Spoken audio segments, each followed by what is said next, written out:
Shalom Bapak Ibu dan saudara-saudari yang terkasih di dalam Tuhan Yesus Kristus. Kembali lagi pada pembacaan firman Tuhan pada hari ini. Karena hidup kita adalah pujian bagi Tuhan, yaitu pujian yang menyenangkan hati Tuhan, maka hidup kita harus terus diperlengkapi dengan kebenaran firman Tuhan. Sebelum kita mendengarkan dan merenungkan kebenaran firman Tuhan hari ini, mari kita berdoa agar Tuhanlah yang menolong kita untuk memahami firman-Nya. Mari kita berdoa. Bapa yang baik yang kami sembah di dalam nama Tuhan Yesus, pada saat ini kami akan membaca dan merenungkan firman-Mu. Tuhanlah yang menolong kami untuk mengerti dan memahami firman-Mu. Di dalam nama Tuhan Yesus kami telah berdoa dan mengucap syukur. Amin. Amin. Saya merasakan firman hari ini akan berguna sekali bagi orang yang cenderung frustrasi dengan dirinya. Mungkin kita semua pasti ada rasa frustrasi terhadap diri sendiri. Tapi ada orang-orang tertentu lebih banyak. Yang pasti, saya ingin menunjukkan jalan keluarnya. Saya sendiri dulu, waktu saya belum terima Tuhan, saya orang yang sangat frustrasi dengan diri sendiri, sampai taraf hingga sungguh-sungguh percobaan bunuh diri. Saya sudah dibebaskan, ternyata ada trik-trik setan di dalam diri saya.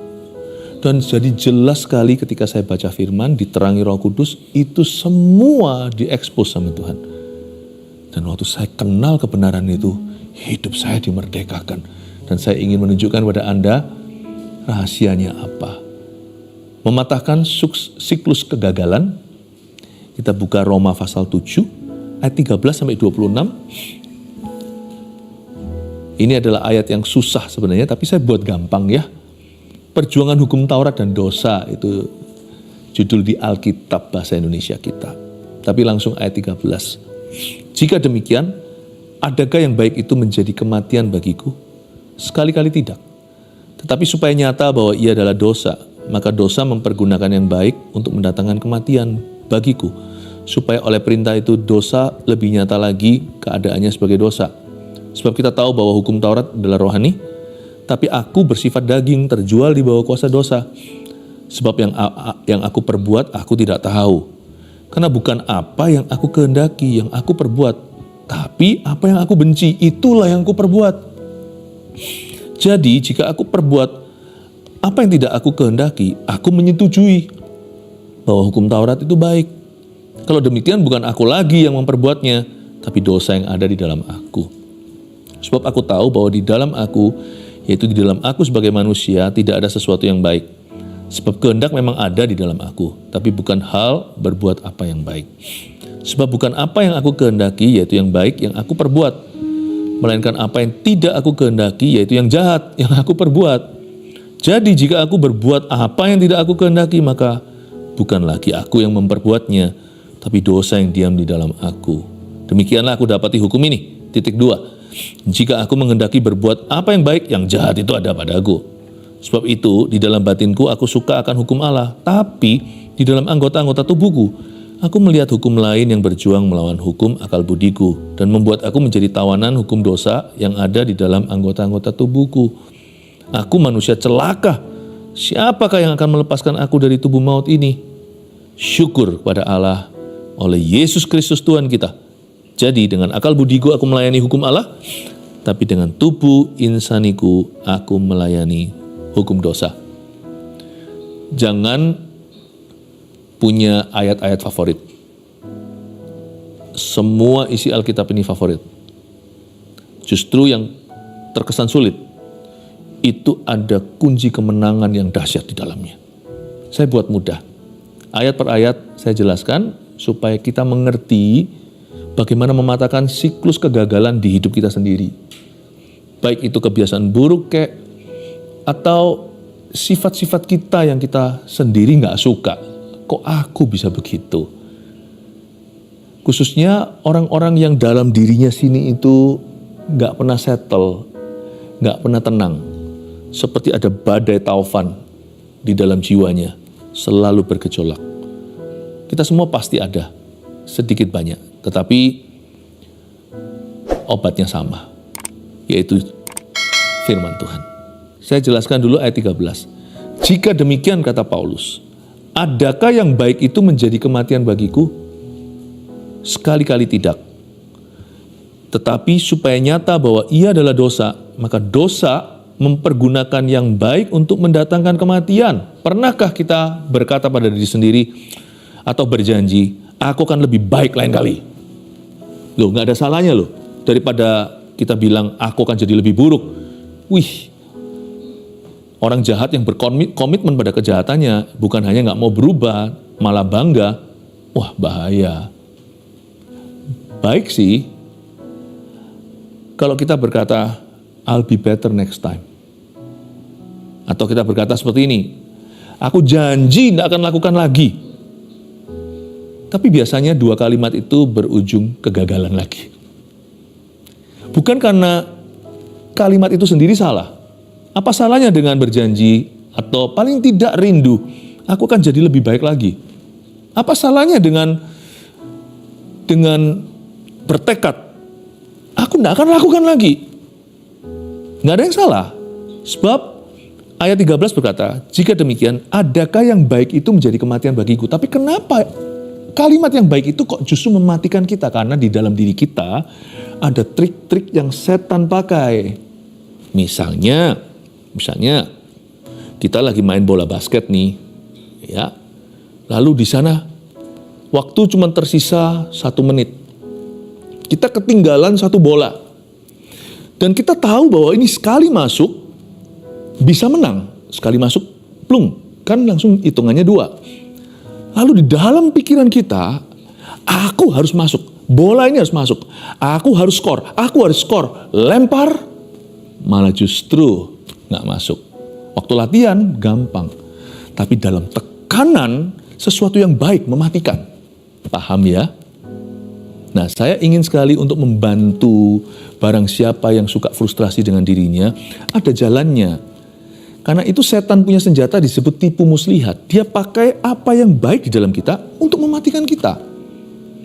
Bukankah demikian caranya dia menjatuhkan Hawa? Bukankah Tuhan berkata, kamu tidak boleh makan kan?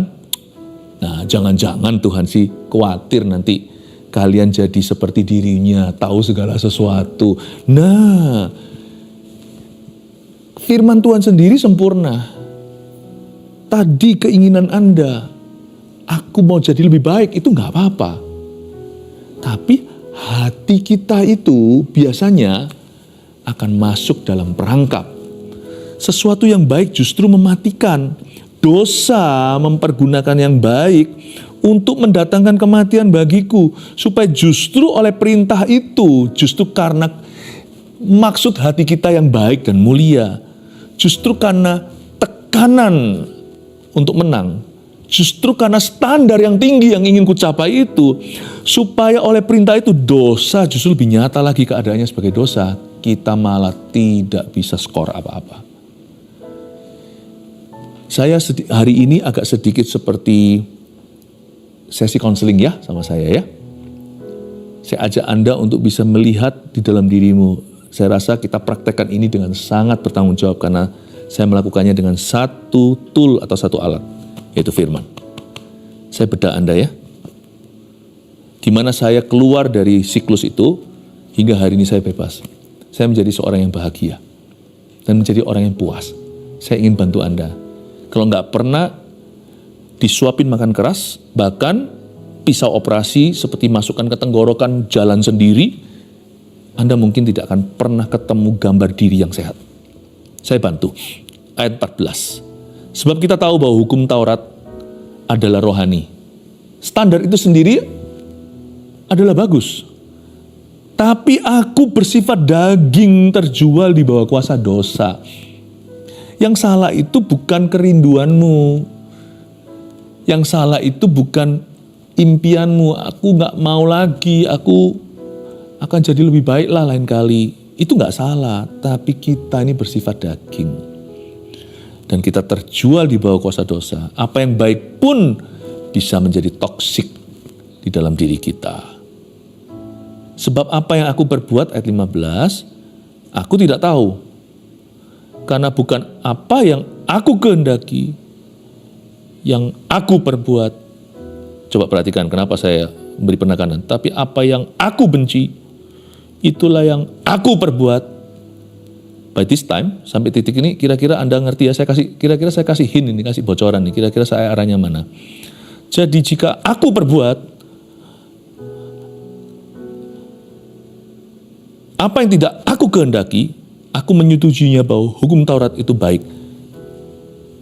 Langsung seperti blunder di dalam diri sendiri dengan diri sendiri. Kenapa ada orang-orang sampai frustrasi hingga depresi? Karena dia tidak bisa keluar dari blundernya di dalam dirinya. Saya ingin kita untuk mengerti satu pewahyuan dasar bahwa ada satu individu, ada satu insan manusia yang Anda dan saya juga patut kasihi.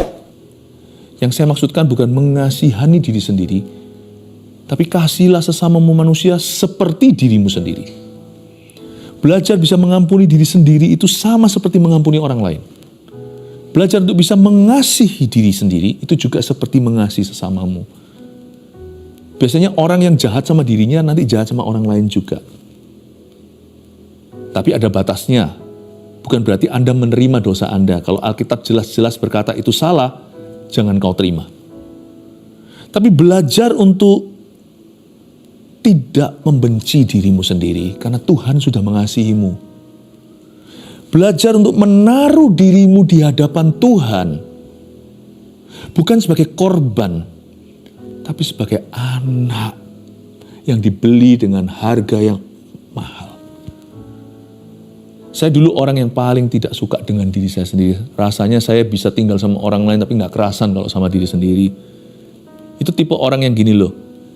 Tinggalin dia di rumah. Saya nggak ngomong soal orang yang suka di rumah atau suka keluyuran ya, bukan ya. Ini bukan soal suka bepergian, bukan. Tapi ada orang tertentu yang tidak tahan sendirian. Karena memang dia membenci dirinya.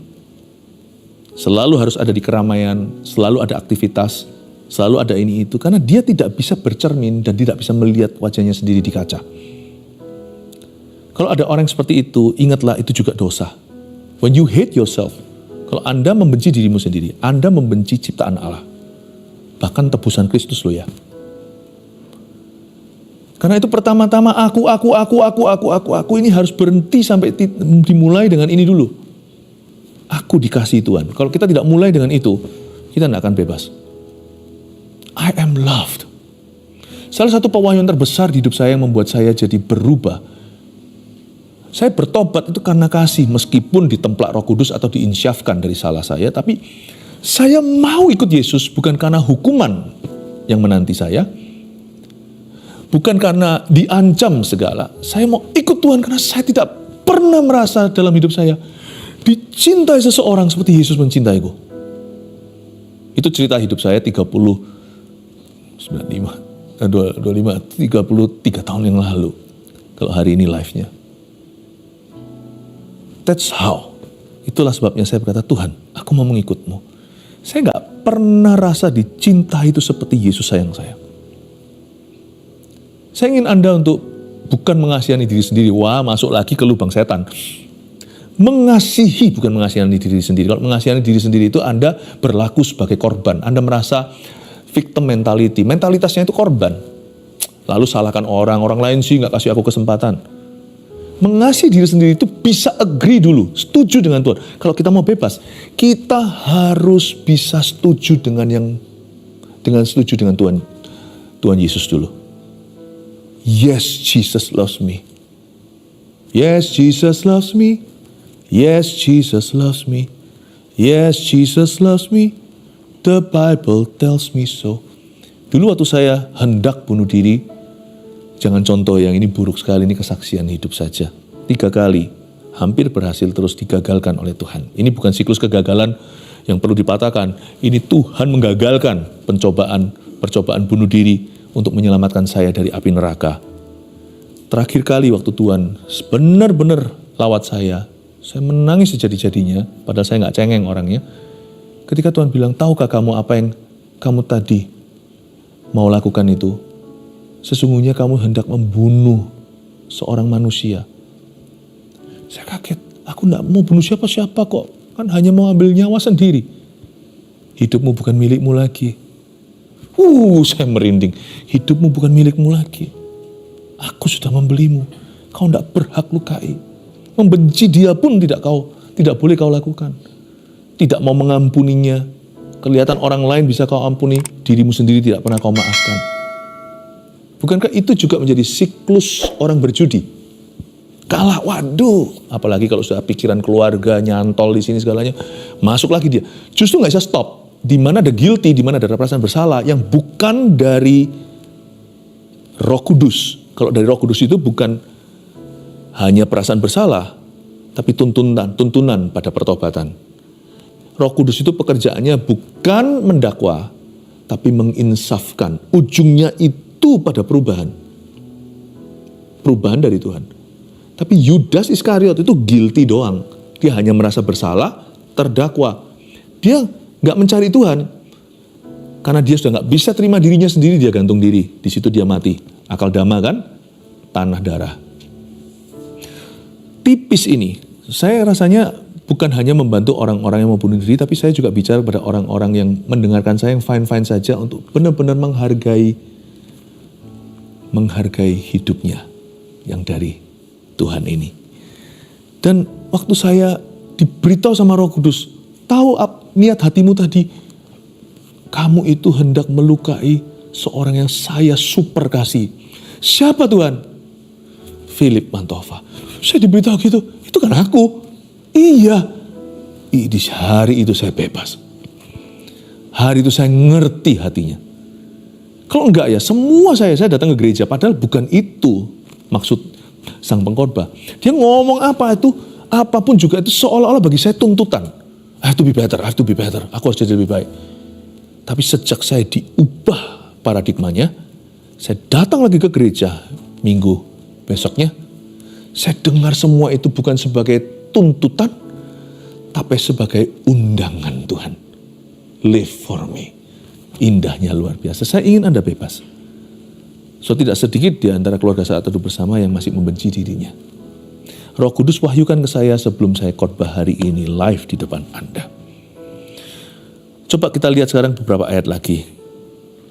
Ayat 17, kalau demikian bukan aku lagi yang memperbuatnya, tapi dosa yang ada di dalam aku.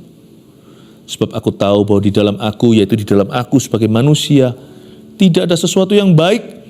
Sebab kehendak memang ada di dalam aku, tapi bukan hal berbuat apa yang baik. Ayat 18 ini mengajar kepada kita untuk mengakui bukan hanya dosa, tapi kelemahan kita juga. Betul, kita harus menyadari kita dikasih, tapi bukan berarti kita menyangkali kelemahan kita. Salah satu cara terbaik untuk bebas dan merdeka adalah kita tidak menutup-nutupi apa yang jadi kelemahan kita. Sebab aku tahu, ayat 18, Paulus berkata, bahwa di dalam aku, dia paling tahu dirinya, yaitu di dalam aku sebagai manusia ya, tidak ada sesuatu yang baik. Sebab kehendak memang ada di dalam aku, tapi bukan hal berbuat apa yang baik. Mungkin ada orang yang emosian. Dia tuh sampai muntap, marah, benar-benar sampai buta mata. Itu mungkin dari 0 sampai 100 km per jam, itu cuma 3 detik saja. Kalau begitu Anda perlu ngaku di depan Tuhan. Jangan sembunyikan, Tuhan aku ini emosian. Miliki rasa aman cukup tinggi untuk berkata, Tuhan aku tuh lemah di area ini. Loh, Tuhan sudah tahu karena dia maha tahu. Tapi sebelum Anda mengutarakan dan benar-benar Anda sampaikan secara sengaja kepada Tuhan, hal itu tidak pernah keluar dari sanubarimu. Dan apa yang Anda keluarkan dalam doa itu disinari oleh Roh Kudus. Tidak berhenti sampai sana. I seek help. Saya cari bala bantuan. Tidak sembarangan orang. Justru kalau Anda sakit harus cari dokter. Dan kita harus mencari saudara seiman yang lebih dewasa imannya. Bukan orang yang suka menggosip. Bukan orang yang menjerumuskan. Saya beritahu kepada kakak-kakak rohani saya. Zaman dahulu saya baru bertobat. Aku ini emosian, tolong jaga aku ya. Saya menemukan partner doa, dan itu membantu banget. Karena Tuhan kan gak kelihatan, tapi setiap kali saya mau marah, aduh, kalau sampai aku emosi berbuat sesuatu yang bodoh, minggu depan aku ke gereja, saya harus mempertanggungjawabkan. Jadi ada orang yang ditakuti gitu loh. Itu yang disebut sebab aku tahu bahwa di dalam aku, yaitu di dalam aku sebagai manusia, gak ada sesuatu yang baik. Bukan berarti Paulus bobrok semua, bukan. Tapi dia hanya mengakui bahwa di dalam dirinya ada kelemahan yang serius. Sebab kehendak memang ada di dalam aku, tapi bukan hal berbuat baik. Kita harus mengakui kelemahan dan mengakui dosa kita di hadapan Tuhan. Dan bukan kepada manusia, tapi jikalau diperlukan, jangan malu untuk minta bantuan. Kenapa ada pikiran mau bunuh diri terus ya di dalam diriku? Kadang-kadang hanya simple didoakan aja. Selama ini aku gumuli sendiri, gak menang-menang tuh. Dia datang pergi lebih banyak datangnya daripada perginya. Tapi sekali saya bawa ke tempat terang, ya saya ceritakan kepada orang yang dapat mempertanggungjawabkan, hilang itu. Didoakan gitu, hilang lenyap. Kalaupun ada sekali-kali coba-coba hanya sepoi-sepoi basah, tidak lagi seperti dulu, seperti hantu di dalam pikiran saya. Saya dorong Anda untuk seek help. Ya. Kalau ada kelemahan tertentu, loh semua orang punya kelemahan, tapi kalau ada kelemahan yang serius ya, bukan berarti yang lainnya itu gak serius, tapi paham maksud saya. Kelemahan sana-sini ya gak ada orang sempurna lah. Tapi ada orang tertentu bergumul di area-area itu, dan dia susah untuk menang. Pornografi, hal-hal yang tidak diutarakan. Anak muda, enggak sedikit juga, bahkan orang-orang yang sudah berkeluarga, jatuh bangun di sana. Zaman sekarang kiranya hanya cowok saja. Banyak pasien cewek di dalam masalah ini.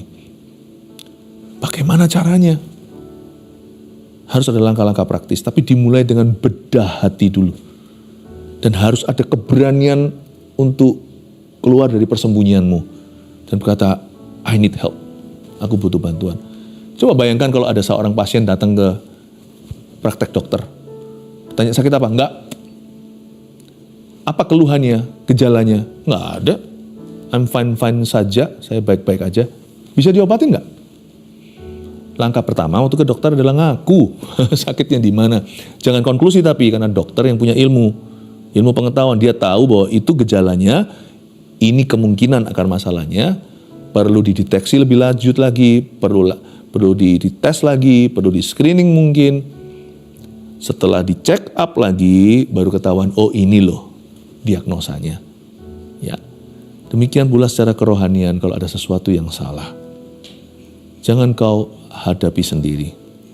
Saya dorong Anda kalau Anda belum ber-CG. CG bukan rumah sakit, bukan. Tapi CG itu keluarga.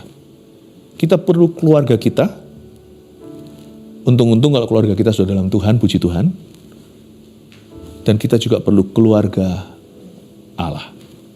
Untuk membantu, sebab saudara seiman itu adalah untuk saling menguatkan. Kita lihat sekarang ayat yang ke-20. Jadi jika aku berbuat apa yang tidak aku kehendaki, maka bukan lagi aku yang memperbuatnya, tapi dosa yang diam di dalam aku. Tunggu, ini ayat bisa ditwist loh, ini ayat bisa digoreng, ini ayat bisa disalah guna. Jadi gini loh ya, ini yang salah ya. Kalau sampai aku sih nggak mau begitu, tapi kalau aku begini, itu bukan lagi aku, tapi dosa yang dalam diriku. Nggak boleh. Kalau kita jatuh, belajar tanggung jawab atas kejatuhan sendiri. Own your problem, own your mistakes. Kalau kita salah, yang gentleman dong, akui ini salahku. Jangan berkata, ya karena orang lain memaksa, karena kondisi memaksa saya. Ya karena semua orang juga melakukannya. Nggak boleh. Kalau kita mau bebas, kita harus mengakui bahwa kita bertanggung jawab. Kita harus berani mendeklar kalau itu adalah keputusan saya. Ya, maksud ayat ini bukan menyalahkan dosa dia cuci tangan, bukan. Ulang ya, jadi jika aku berbuat apa yang tidak aku kehendaki, kata Paulus, maka bukan lagi aku yang memperbuatnya, tapi dosa yang diam di dalam aku. Itu maksudnya gini loh. Karena kita tahu kita lemah di area itu, jangan kau cobai dirimu. Zaman dulu ada mainan itu, saya nggak mau sebut namanya. Nah, mainan itu seperti hewan gitu. Kalau dikasih makan dia hidup, kalau nggak bisa mati loh. Tahu kan ya? Anak kecil dulu bawa-bawa dulu ya. Sekarang juga ada yang gantian, yang bukan itu lagi, tetapi merek-merek lainnya. Karena kita tahu kita kelemahannya di area itu, ya jangan cobai Tuhan dan jangan cobai diri di situ. Jangan kasih kesempatan setan bertumpu.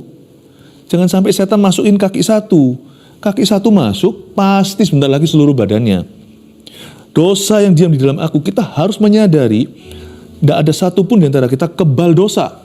Dan kalau kita gagal melulu di area tertentu, kita harus extra seat belt atau sabuk pengaman di sana. Orang lain cuma pakai satu seat belt, Anda pakai helm sekalian di situ.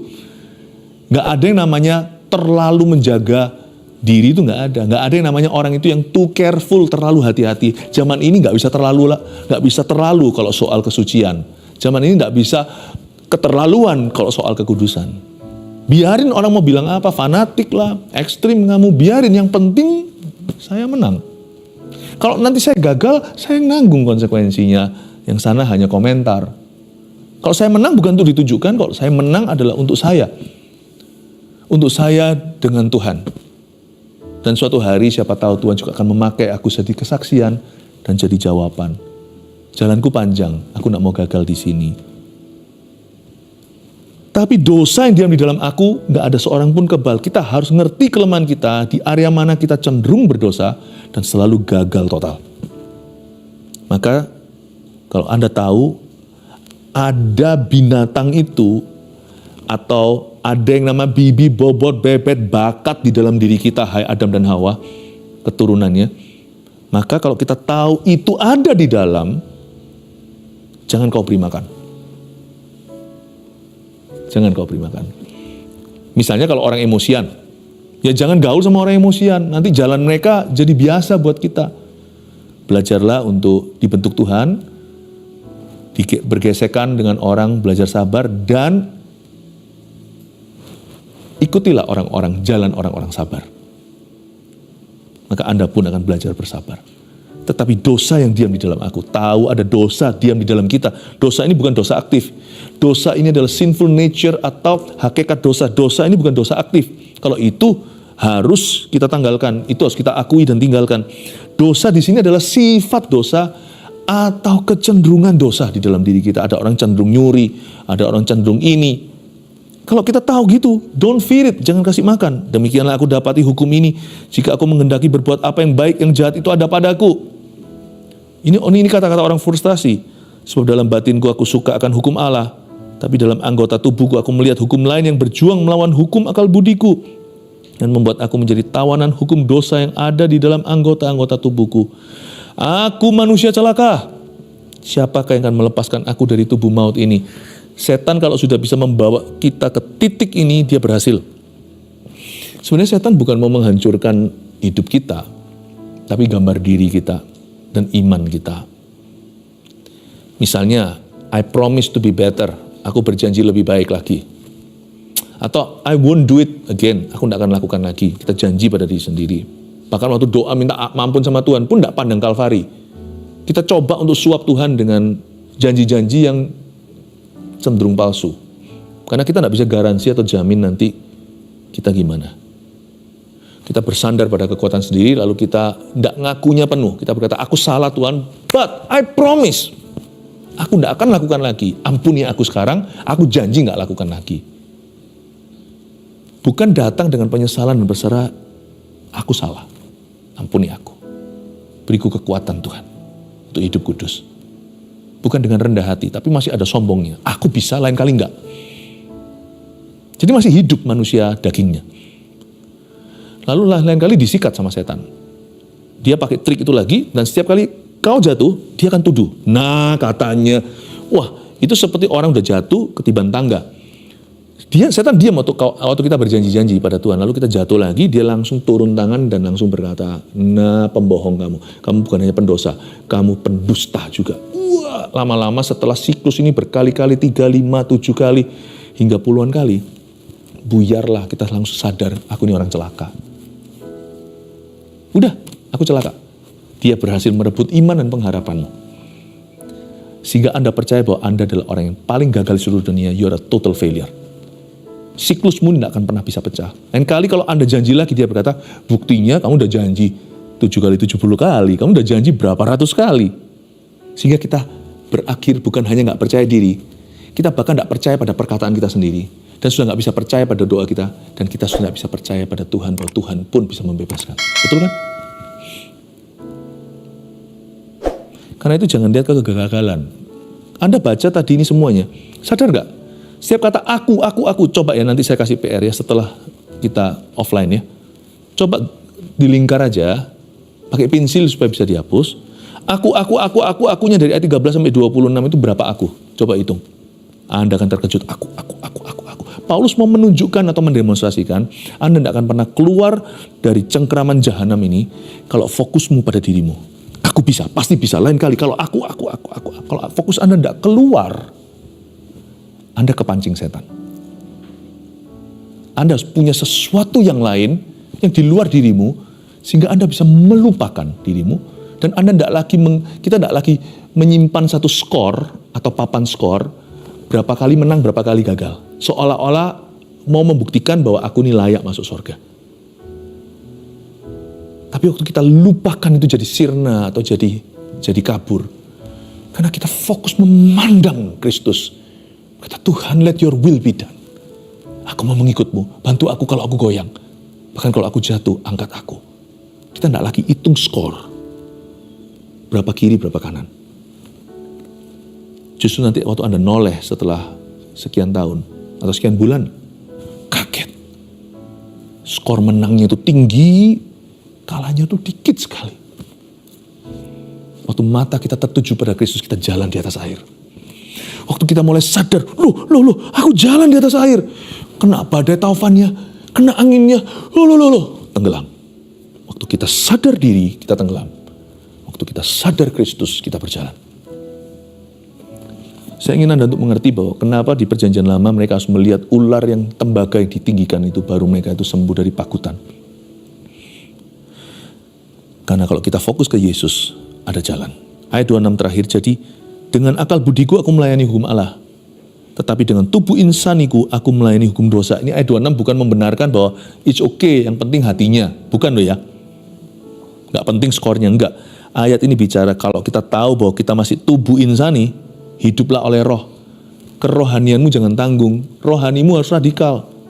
Karena kita masih tubuh insani. Dua hal yang lainnya yang patut kita pelajari dari ayat 26 adalah kalau kita tahu kita ini masih jasmani, then run my friend, run.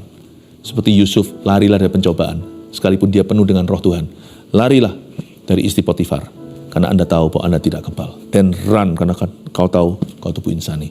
Saya kasih rangkumannya 5 poin, tuliskan. Mematahkan siklus kegagalan. Nomor 1, harus mulai dengan ini dulu. Inginkan kemenangan.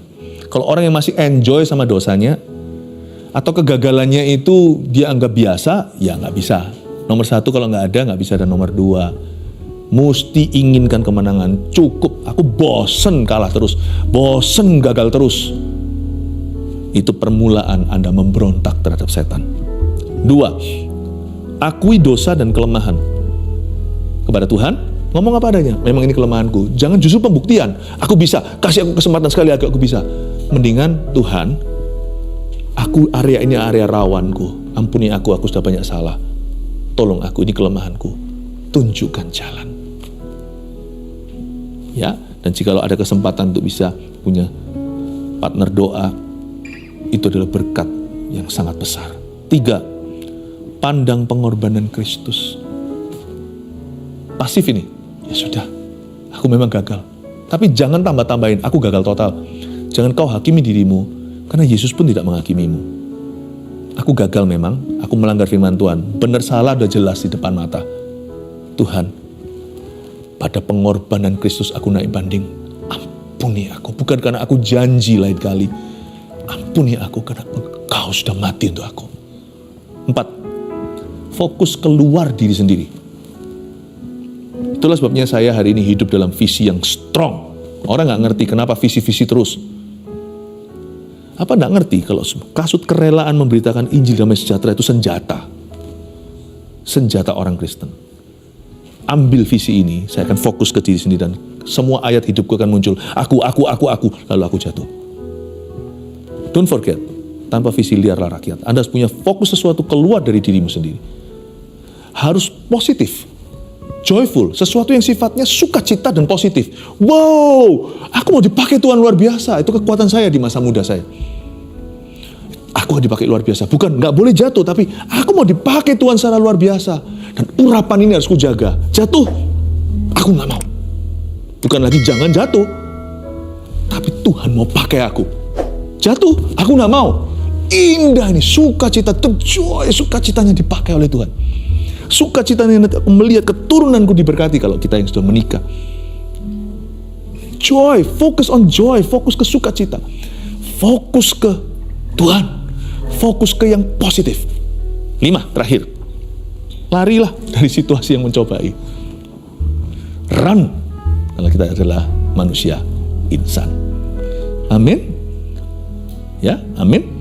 Jadi lari dari situasi yang mencobai. 5 hal ini Anda lakukan, saya percaya Anda pasti akan bebas. Kalau Anda jatuh lagi setelah lakukan 5 ini, tetap ya bangkit. Jangan manjakan. Langsung akui dosamu di depan Tuhan dan kembali ke poin 1 lagi. Saya percaya Tuhan akan membuatmu jalan hidupmu terang benderang dan lebih dari pemenang. Haleluya.